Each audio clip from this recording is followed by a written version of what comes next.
금요일 개장 이제 1시간 한 10분 남았네요. 뉴스 보고 전략 정비하는 시간 세 분과 함께 해보도록 하겠습니다. 야천투자연구소 남인호 소장, LNS홀딩스 김선영 대표, 교보증권 윤여민 팀장 수고해 주시겠습니다. 어서 오세요. 한 주 마무리 잘해보도록 하겠습니다. 투자 뉴스부터 확인해보고 출발하겠습니다. 이창용 한국은행 총재는 기준금리 0.25%포인트 인상의 전제 조건이 많이 바뀌었다며 다음 달 기준금리 0.5%포인트 인상 가능성을 시사했습니다. 윤석열 대통령이 유엔 총회 참석차 미국을 공식 방문한 가운데 열린 북미 지역 투자 신고식 및 투자가 라운드 테이블에서 현지 글로벌 기업들에게 총 11억 5천만 달러의 투자를 약정했다고 밝혔습니다. 4분기 소비자 수요 침체와 중국의 재고 이슈로 디램 가격이 최대 18%까지 하락할 것이라는 전망이 제기됐습니다. 대만의 시장 조사 업체 트렌드포스는 인플레이션 압력으로 소비자들의 수요가 줄어들고 있다며 구매 업체들의 구매가 지연되고 있어 공급자들의 재고 압력이 더욱 커지고 있는 상황이라고 진단했습니다. 대우조선해양은 오세아니아 지역 선주로부터 액화 천연가스 운반선 2척을 5,959억 원에 수주했다고 공시했습니다. 대우조선해양은 구체적인 발주처를 밝히지 않았지만 이는 카타르발 LNG 운반선 대량 발주 프로젝트의 일환으로 알려졌습니다. 태풍 흰남노 여파로 멈췄던 포스코 포항제철소가 아직 정상 가동을 못한 상태에서 철강제 대안공급처로 꼽히는 현대제철마저 파업 수순에 돌입하며 국내 철강 수급에 빨간불이 켜졌습니다. 철강제 수급 차질에 따른 가격 상승을 피하긴 어려울 것이란 전망입니다. 방역당국이 오늘 실외 마스크 의무 조치를 전면 해제 발표합니다. 이르면 오는 24일인 토요일부터 야외에서 실외 마스크를 착용하지 않아도 됩니다. 자, 연준의 고강도 긴축 의지가 다시 한번 확인되면서 글로벌 증시 투심은 한껏 위축됩니다. 금리 인하 내년까지는 없을 것이라는 세계 경제수장의 발언 속 당분간 시장은 하락세를 면치 못할 것이란 전망이 우세한데요. 자, 어제도 시장을 보면요. 수치로는 낙폭 좀 줄였네 싶었지만 체감지수는 너무 안 좋았거든요. 무려 440개 종목이 신저가를 다시 썼네요, 소장님. 네, 그렇습니다. 3고 한번 정리해 보겠습니다. 가장 앞에 고가 뭡니까? 네, 고금리가 되겠죠. 두 번째는 고환율, 마지막 세 번째가 고유가입니다. 그나마 마지막 있는 세 번째 유가는 최근 들어 조금 80달러 중반대에서 안정세를 보이고 있어 참으로 다행입니다.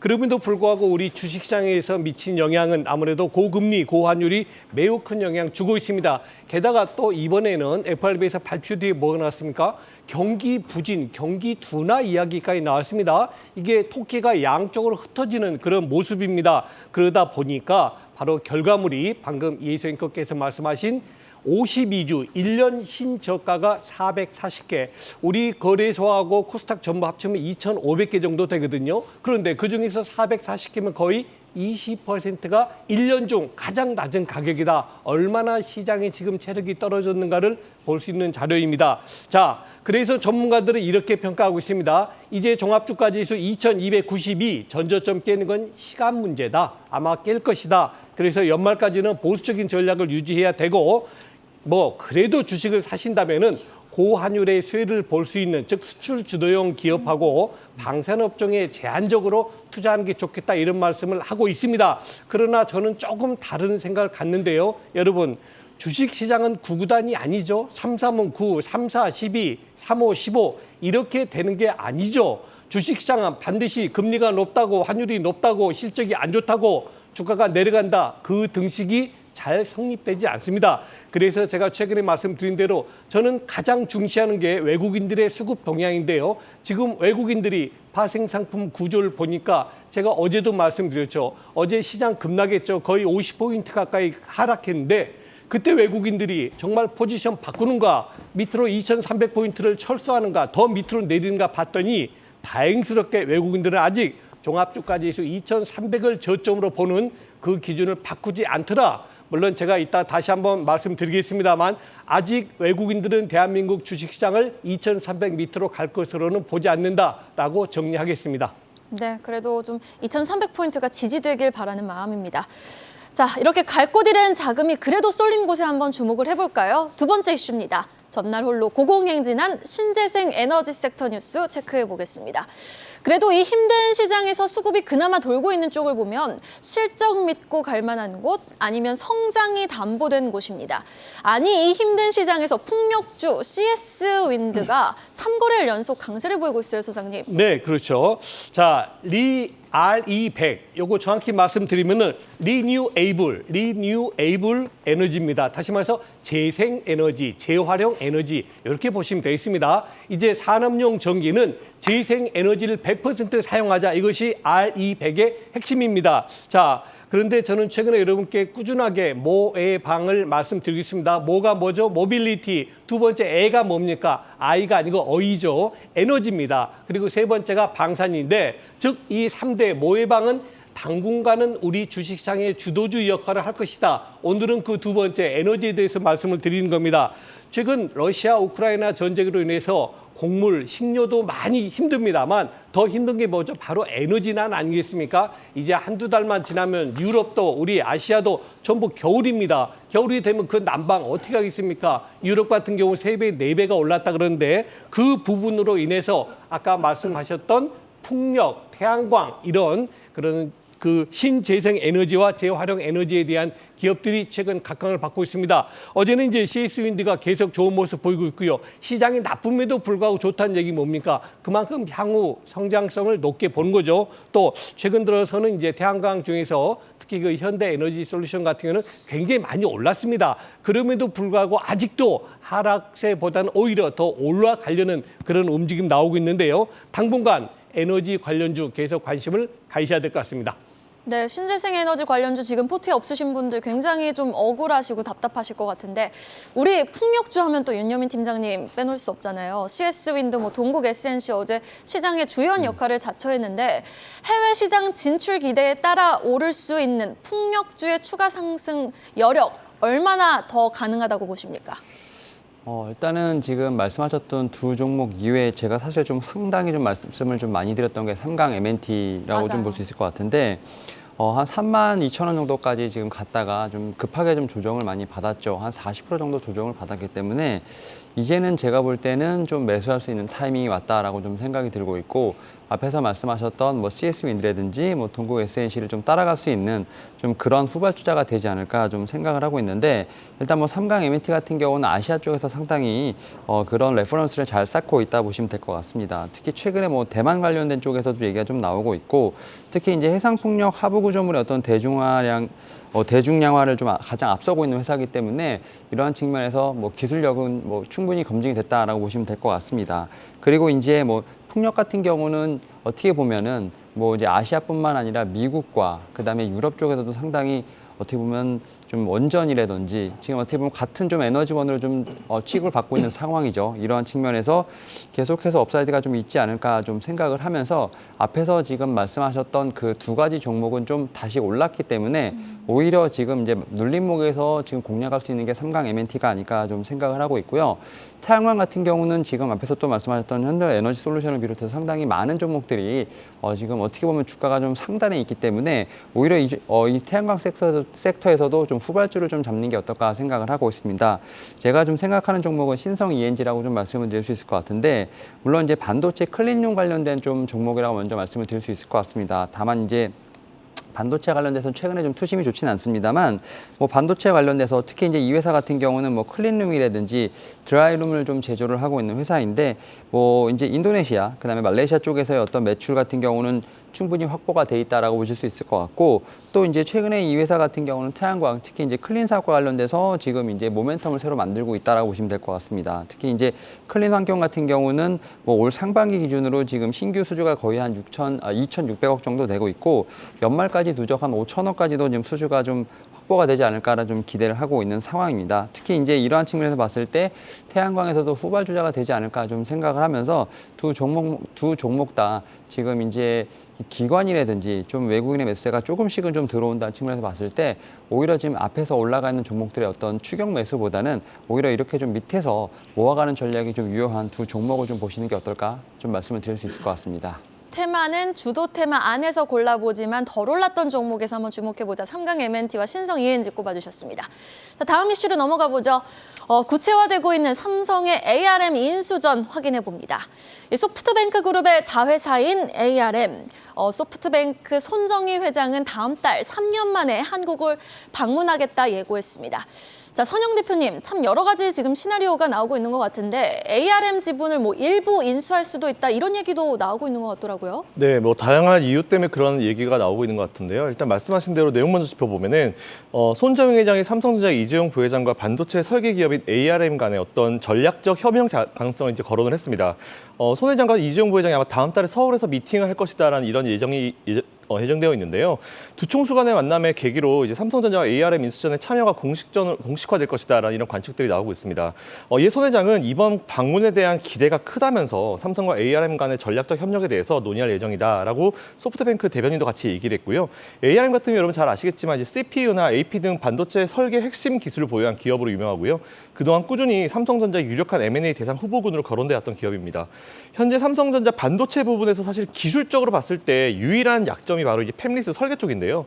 업계에서는 일단 삼성전자가 100조 원에 가까운 인수 가격을 혼자서 감당하기에 굉장히 좀 부담이 있을 거다라는 이런 얘기를 하고 있는 상황입니다. 그리고 여기에 추가적으로 얼마 전에 엔비디아가 이제 ARM을 인수를 하고 싶었는데 이제 반독점법 그리고 이제 독과점을 우려하는 각국의 규제 당국에서 이 이슈에 대해서 좀 이제 승인을 해줄 가능성이 승인해주지 않았죠. 그래서 이에 대해서 똑같은 경우에 있을 수 있다 싶어서 뭔가 이제 어려울 것이다라는 이런 얘기들이 현재 나오고 있는 상황이긴 합니다. 따라서 삼성전자가 사실 인수 대신에 ARM의 어떤 지분을 취득한다거나 뭐 이런 식으로 협력을 강화한다거나 아니면은 다른 컨소시엄을 구성해서 이제 공동 인수를 추진할 것이다라는 이런 관측도 나오고 있는 상황이고요. 어쨌든 일단 손정희 회장은 일단 이재용 부회장을 비롯해서 SK 하이닉스 경영진도 미팅할 가능성이 있다 이런 얘기도 나오고 있는 가운데 과연 다음 달에 미팅이 있고 나서 삼성전자가 또 어떤 M&A를 할지 여러분 지켜보시고 사실 삼성전자 지금 너무 많은 투자분들이 매수를 하고 계신데 올해만 하더라도 거의 30% 넘게 급락을 했기 때문에 굉장히 좀 많은 힘든 시간을 겪고 계시겠지만 일단 이런 것들이 기저에서 계속 쌓이고 있기 때문에 삼성전자는 좀 장기 투자 사이트를 유지하시고 투자를 이어가시면 좋겠다라는 의견 드리겠습니다. 네, 기저에서 쌓이고 있는 투자의 사이클이 쌓이고 있는 삼성전자 좀 긴 호흡으로 바라보자라는 말씀으로 정리를 해주셨고, 자 사실 이렇게 삼성의 ARM 인수 가능성이 부각되면서 시장에서는 뭐 ARM과 협업 관계에 있었던 관련 수혜주 찾기에 지금 분주한 모습인데요.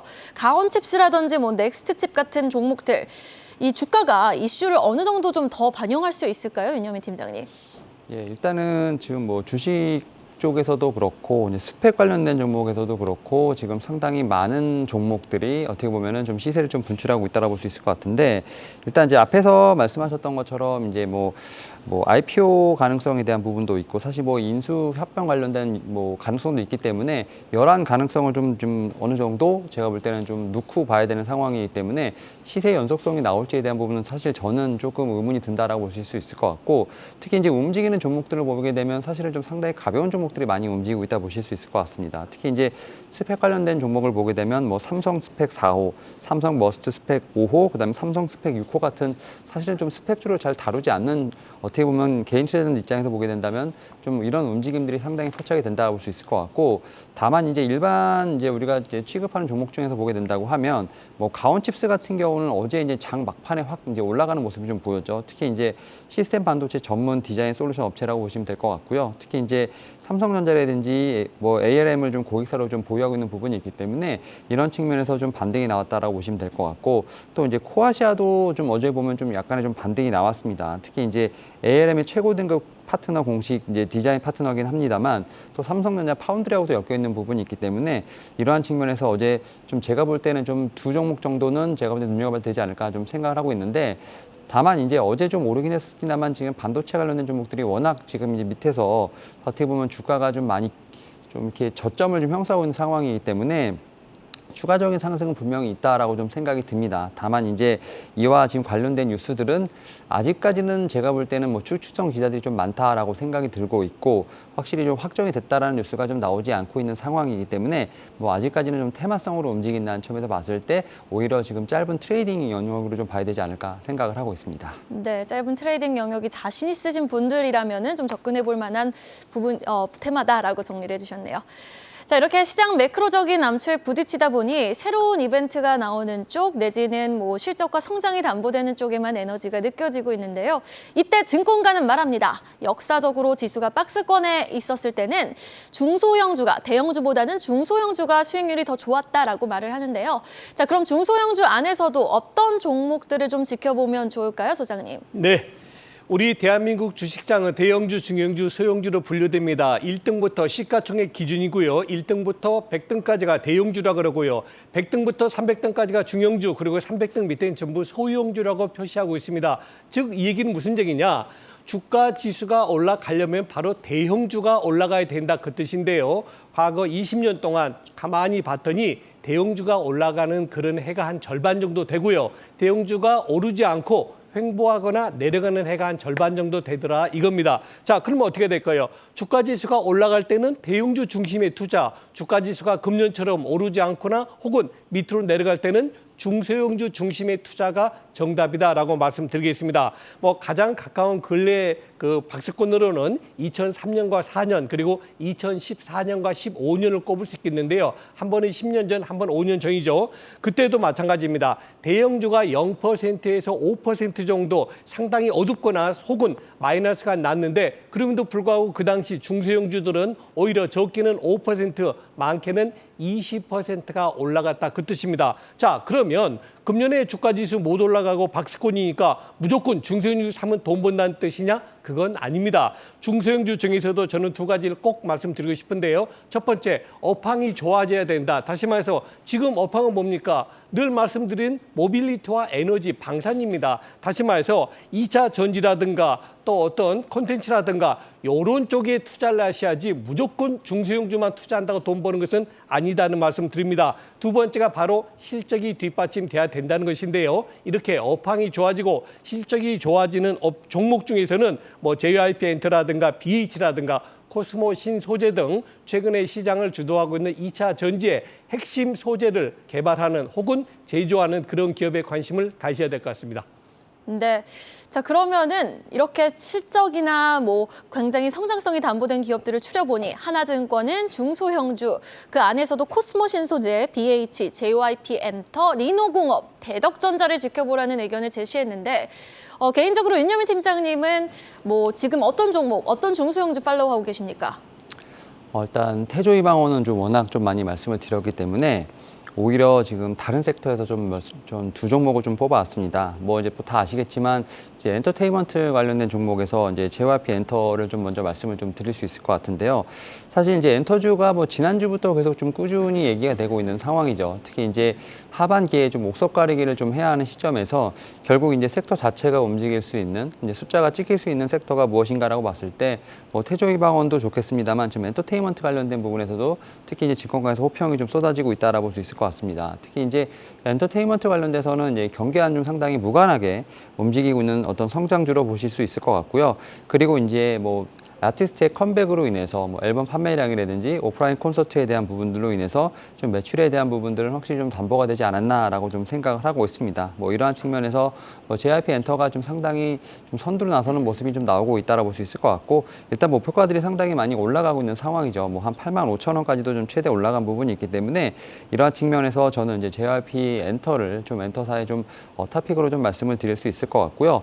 또 두 번째로는 이제 휴대폰 관련된 종목을 좀 하나 말씀드리겠습니다. 최근에 뭐 앱추가 관련된 쪽에서 좀 시세가 좀 나왔던 BH를 좀 말씀을 드릴 수 있을 것 같은데 물론 이제 LG이노텍이 좀 대장주라고 볼 수 있을 것 같습니다. 다만 이제 BH 같은 경우도 이제 3분기 특히 이제 더 나아가서 4분기까지도 최대 실적이 좀 예상이 되는 그런 종목이라 말씀드릴 수 있을 것 같은데 결국 뭐 낙수 효과에 대한 부분이 있지 않을까 생각을 합니다. 특히 이제 아이폰 14 지금 프로 관련돼서 지금 판매 비중이 뭐 65% 정도까지 뭐 올라갈 정도로 지금 상당히 많은 제가 볼 때는 이 이제 고가 모델이 판매가 될 것으로 보이고 있고 여기서 이제 핵심 부품 기업들에 대해서는 좀 주가가 상향될 것이라는 전망이 있다라고 보실 수 있을 것 같습니다. 결국 뭐 애플 걱정을 하는 것이 아니다라는 측면에서 봤을 때 이러한 측면에서 좀 낙두 효과를 볼 수 있는 이에 따라서 좀 최대 실적 예상되고 있는 뭐 BH 같은 경우는 3분기뿐만 아니라 4분기까지도 실적에 대한 호조가 좀 예상되고 있는 부분이 있기 때문에 이와 관련돼서 좀 두 가지 종목 한번 말씀을 드릴 수 있을 것 같습니다.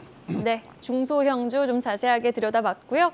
자, 다음은 그래도 기대감에 움직이는 색조 화장품과 섬유 의복, 바로 리오프닝 섹터 뉴스 체크해 보겠습니다. 와, 정말 얼마만입니까?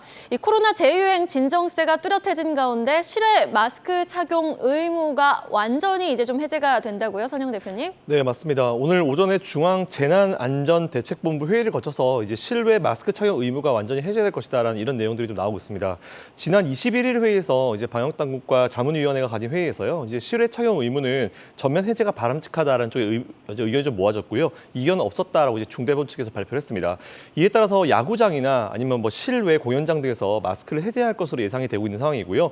단 실내 마스크 착용 같은 경우는 여전히 아직까지 좀 의견이 갈리기 때문에 한동안은 이제 실내 착용은 유지될 것이다라는 이런 내용도 나오고 있습니다. 이에 관련주들을 좀 미리 체크하시고 여러분들이 투자에 임해보시거나 반대로 역효과를 얻는 기업도 분명히 있을 거예요. 이에 따라서 양쪽을 다 한번 체크를 해보신 다음에 투자를 해보시면 좋을 것 같다라는 의견 드리겠습니다. 네, 오늘 또 정부가 오전 회의에서 정례 브리핑을 통해서 전면 해제 여부를 발표할 예정이니까 이에 따라 움직일 수 있는 뭐 클리오라든지 이츠 한불 같은 최근 탄력 좋았던 색조 화장품 관련주들의 주가 추이 지켜보시면 좋겠습니다. 자, 마지막 소식은요. 최근 또 신재생과 함께 나란히 시장의 주연 역할을 자처하고 있는 조선주 이야기로 한번 마무리해 보도록 하겠습니다. 이미 올해 목표 수주 90%를 넘게 달성한 것 같은데 또 수주 소식 들려왔습니다. 대우조선해양 어떤 내용인가요, 선영 대표님? 네, 말씀하신 대로 대우조선해양이 오세아니아 지역의 선주로부터 이제 액화천가스 LNG 선반이죠. 이제 두 척을 5,959억에 수주했다라는 이런 소식이 좀 들려왔습니다. 이 선박 같은 경우 확인해 보니까 2026년도 3분기까지 해당 선주사에 인도될 예정이다라는 이런 내용이 나왔고요. 대우조선해양 같은 경우는 이제 구체적인 발주처를 밝히지는 않았지만 이건 아무래도 카타르발 LNG 운반선의 어떤 대량 발주 프로젝트의 일환이 아닐까라고 좀 그런 얘기들이 나오고 있는 상황이고요. 일단 대우조선해양은 말씀하신 대로 현재까지 LNG 운반선 30척, 그리고 이제 컨테이너선 6척, 해양 플랜트 1기 등 86억 달러 상당의 일감을 확보를 해서 올해 수주 목표가 원래 89억 달러였는데 이미 97%, 정확히 96.6%를 달성했습니다. 어쨌든 뭐 대우조선해양 포함해서 우리나라 선박 관련 기업들이 올해 굉장히 수주가 좀 좋은 상황이고 최근에 여러 가지 이슈를 통해서 LNG 운반선들이 우리나라 또 특히 각광을 좀 받고 있는 상황입니다. 기술력이 우리나라가 가장 뛰어나기 때문에 앞으로 LNG 운반선에 대한 수요는 계속 증가할 것으로 보고 있고요. 어쨌든 이렇게 돈을 많이 벌어오는데 문제는 이제 여기서 얼마나 남는지가 중요할 것 같습니다. 매출보다는 우리 주주 입장에서 따져봤을 때는 단기 순이익이 중요하기 때문에 과연 단기 순이익 부분까지 어떻게 이어질지 좀 보시면 될 것 같고 장사라는 거는 원래 사업이라는 거는 얼마나 남는지가 중요하기 때문에 매출보다는 단기 순이익 정말 회사가 얼마나 남고 그 남는 수익을 얼마나 주주들에게 전달할 수 있는지 배당을 할 수 있는지 이 부분까지 연결하셔가지고 투자를 해보시면 좋을 것 같다라는 의견 드리겠습니다. 맞아요. 이제 기업이라는 거는 진짜 장사하는 거고 장사는 얼마나 남는지가 포인트인데 대우조선해양은 지금 이렇게 꾸준한 수주에도 불구하고 하청, 노조 파업 여파로 또 여기다가 또 부채도 많잖아요. 금리 인상 영향을 강하게 받으면서 주가가 타 기업 대비 많이 부진했거든요. 그런데 또 이제 많이 안 올랐으니까 후발주자로 올라야 되겠다 해서 최근 며칠 동안은 강하게 올랐는데 조정 시 매수 관점 대우조선해양 유효하다고 보십니까? 윤여민 팀장님? 네, 저는 대우조선해양을 보지 않습니다. 예, 현대미포조선이 제가 볼 때는 좀 대형주 중에 탑픽이라고 말씀드릴 수 있을 것 같고 오히려 저는 이제 그 조선 기자재 쪽에서 좀 말씀을 좀 드려야 되지 않을까 좀 생각을 하고 있는데 일단 조선이 지금 신고가를 썼던 이제 한 3분기 정도 됐을 때 오히려 이제 밑에서 지금 이제 조선 기자재 쪽에서도 같이 좀 신고가를 흐름이 좀 나왔었고요. 지금 앞서 말씀드렸던 이제 풍력주와 마찬가지로 조정을 좀 상당히 받은 상황이라고 볼 수 있을 것 같습니다. 뭐 그런 측면에서 저는 조선에 대해서 특히 조선 기자재 쪽에서는 다시 한번 좀 매수의 의견을 좀 드릴 수 있다라고 볼 수 있을 것 같고 제가 이제 조선 기자재 쪽에서 말씀드릴 때 항상 뭐 탑픽으로 얘기하는 두 가지 종목이 있습니다. 바로 이제 한국카본과 HSD 엔진이라고 좀 말씀드릴 수 있을 것 같은데 뭐 한국카본 같은 경우는 이제 본행제 쪽에서 대장주라고 좀 보시면 되지 않을까 생각을 하고 있고 특히 이제 전고점 대비해서 지금 한 20% 정도 좀 조정을 받고 다시 한번 올라온 모습을 좀 보이고 있는데 아직까지는 뭐 이제 수주 산업에 대한 부분이 있기 때문에 뭐 실적적인 측면은 뭐 3분기 혹은 뭐 내년 뭐 상반기까지 좀 봐야 되는 부분이 있습니다만 뭐 수주 측면에서 봤을 때 2분기에 지금 2분기 말 기준 수주 잔고는 1조 원을 좀 못 돌고 있는 상황이기 때문에 뭐 HSD 엔진 같은 경우도 뭐 3년치 일감을 좀 확보했다라고 좀 얘기가 나오고 있는 상황입니다. 아 죄송합니다. 좀 한국카본 같은 경우는요. 그리고 이제 HSD 엔진 같은 경우도 지금 수주 잔고가 뭐 7년 내 최고를 좀 기록을 하고 있다라는 좀 얘기가 나오면서 사실은 이 두 종목 다 어떻게 보면 최고의 기술력을 가지고 있고 또 수주 잔고를 많이 확보를 했습니다만 아직까지는 재무제표는 좋지 않은 상황입니다만 최근에 뉴스를 보게 되면 이제 현대중공업 그룹을 비롯해서 지금 이제 대형사들이 이제 빠르면 올 3분기, 그 다음에 내년 상반기부터 이제 어떻게 보면 실적에 대한 부분들, 특히 이제 흑자 전환이라든지 뭐 이런 부분이 좀 나오고 있는 부분이 있기 때문에 오히려 그런 측면에서 좀 더 빠르게 좀 돌아갈 수 있는 게 좀 밑에 있는 조선 기자재가 아닌가 좀 생각을 하면서 이 두 종목에 대한 제가 볼 때는 매수 의견을 다시 한번 좀 말씀을 드릴 수 있을 것 같습니다. 자, 그러면은 대우조선해양 보유하고 계신 분들은 같은 조선주여도 지금 빨리 반등할 때마다 빠르게 비중 매도하는 게 좋겠네요. 일단은 뭐 조선주 내에서도 지금 포트폴리오를 좀 리밸런싱을 하시는 게 좀 어떨까라는 좀 생각을 하고 있고요. 특히 이제 이 대우조선해양과 함께 지금 삼성중공업이 최근에 좀 올라오긴 했습니다만 여전히 지금 현대미포조선처럼 시원하게 좀 주가를 좀 뽑지 못하는 상황이라 볼 수 있을 것 같습니다. 뭐 그런 측면에서 봤을 때 제 입장이라면 오히려 이 섹터 내에서도 한 번쯤은 좀 종목을 변환하는 좀 어떻게 보면 종목을 좀 갈아타는 그런 전략이 유효하지 않을까 좀 생각을 하고 있고 물론 이제 내가 가진 종목에 대한 손실분이 있겠습니다만 사고자 하는 종목 또한 좀 싸게 살 수 있다는 어떤 그런 부분이 있기 때문에 그러한 측면에서 오히려 저는 제가 말씀드렸던 이 두 종목에 대해서 오히려 좀 교체 매매를 하시는 게 어떨까라고 좀 의견을 좀 드릴 수 있을 것 같습니다. 네, 오늘장 전략으로 마무리해 보겠습니다. 먼저 윤여민 팀장님의 전략부터 들어볼까요? 지금 최근에 보게 된다고 하면 지금 뭐 물가가 좀 상당히 중요한 상황이 아닐까 좀 생각을 하고 있고 뭐 금리 관련된 부분은 당연히 중요하겠죠. 근데 이제 앞으로 나와 있는 4분기 물가 지표가 상당히 중요하지 않을까 좀 생각을 하면서 특히 이제 10월 달에 발표되는 CPI가 좀 상당히 주목이 된다라고 볼 수 있을 것 같습니다.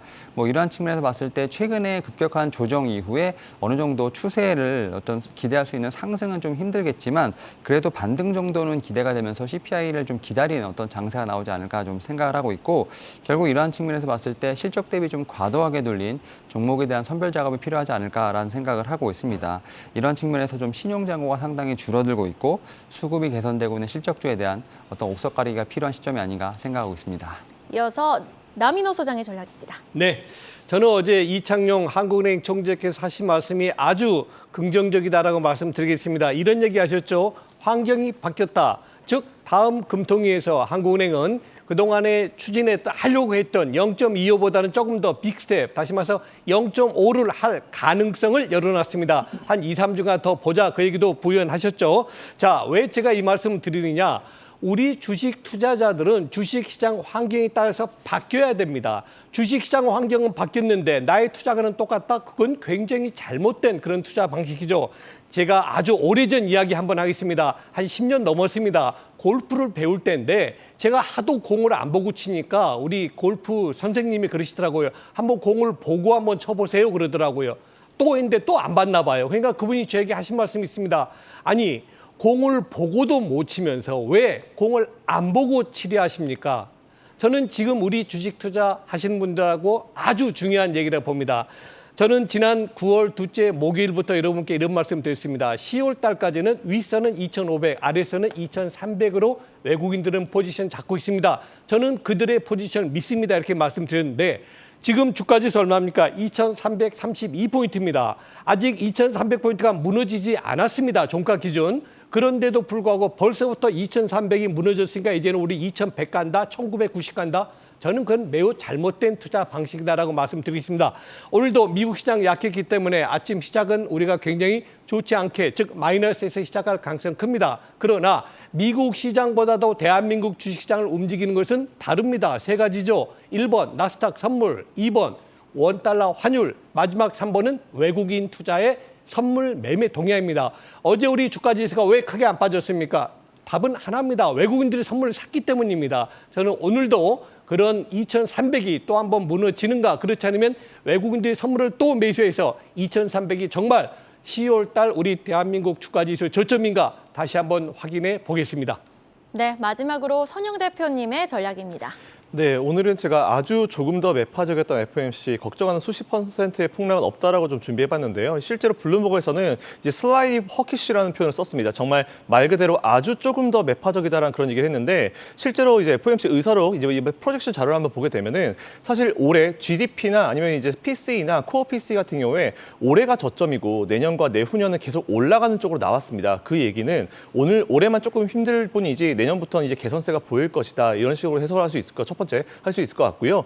그리고 점도표, 다 플러스에 대해서 좀 말씀을 드리면은 사실 지금 고점이 4.5까지 찍은 건 맞습니다. 하지만 보시면은 4.5를 고점으로 찍은 위원들과 4.25까지 고점으로 찍은 위원들이 단 한 명 차이가 납니다. 그렇기 때문에 분명히 파월 의장이 뭐라고 얘기했냐면은 이 점도표는 우리가 이걸 하겠다는 게 아니고 이렇게 될 수도 있을 것 같다. 그리고 내년의 상황, 다음 달의 상황을 봐서 언제든지 바꿀 수 있다라는 얘기를 했습니다. 지금 시장은 무조건 4.5에 꽂혀가지고 4.5를 기준으로 생각하는 것 같은데 4.25와 4.5를 찍은 위원들의 수는 한 명밖에 차이가 안 났기 때문에 만일 예를 들어서 앞에서 팀장님 말씀하신 대로 다음 달에 발표되는 9월달 CPI가 조금이라도 안정을 좀 더 찾게 되면은 이 분위기가 바뀔 수 있을 거라 생각하고 있고요. 조금 걱정되는 거는 10월달에 FOMC가 없습니다. 그렇기 때문에 시장은 좀 굉장히 조용하게 흘러갈 수 있지만 확실한 거는 지난 8월달에 발표된 CPI에서 문제가 됐었던 부분은 이제 쉘터 부분 그리고 이제 천연가스 부분인데 천연가스 안정 찾고 있습니다. 그리고 이제 8월달에 쉘터 부분은 8월달에는 원래 이제 9월달에 신학기가 시작되기 전에 항상 8월달에는 집을 구하고자 하는 수요가 높은 그런 달이기 때문에 8월달 원래 쉘터가 많이 나옵니다. 그래서 제가 봤을 때는 9월달에 CPI가 생각보다는 많이 안정을 찾을 수 있을 것이라고 보고 있고요. 이에 따라서 너무 걱정하지 마시고 투자는 계속 이어가시면 좋을 것 같고요. 너무 많은 기사들에 흔들리지 않으셨으면 좋겠다라는 의견 드리겠습니다. 네, 알겠습니다. 이렇게 세 분과 함께 해봤습니다. 이번 한 주도 감사합니다. 야천투자연구소 남인호 소장, LNS홀딩스 김선영 대표, 그리고 교보증권 윤여민 팀장이었습니다. 오늘 말씀 고맙습니다.